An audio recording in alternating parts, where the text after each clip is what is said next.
મહારાષ્ટ્રના સંભાજીનગરમાં ઔરંગઝેબની કબર છે. મહારાષ્ટ્રના મુખ્યમંત્રી દેવેન્દ્ર ફડણવીસે એવું કીધું છે કે અમે તો આ કબર હટાવવા માંગીએ છીએ, પણ એ રક્ષિત સ્મારક છે એટલે હવે વિચારવું પડશે. આ મામલે તમામ પક્ષો હવે એક છે. બીજી બાજુ ઔરંગઝેબ અને ખાસ કરીને સંભાજી પર બનેલી ફિલ્મ છાવા 500 કરોડનો બિઝનેસ કરી ચૂકી છે.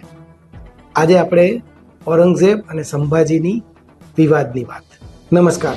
સમાજવાદી પાર્ટીના મહારાષ્ટ્રના સાંસદ અબુ આઝમીએ એવું કહ્યું કે ઔરંગઝેબ, હું એવું નથી માનતો કે એટલો બધો ક્રૂર હતો, કારણ કે એણે મંદિરો પણ બંધાવ્યા હતા. અબુ આઝમીના ઔરંગઝેબ પરના નિવેદન પછી વિવાદ શરૂ થયો.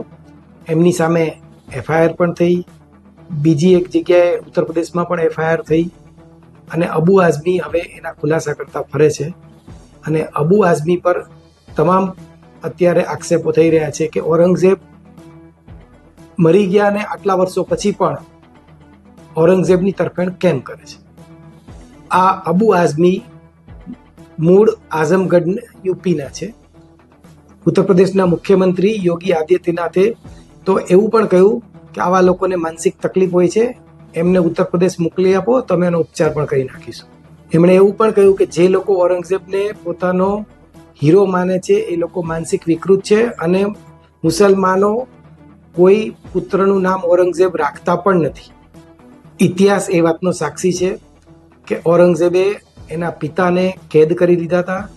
અને આખો વિડિયો જોવા માટે ડાઉનલોડ કરો દિવ્ય ભાસ્કર એપ.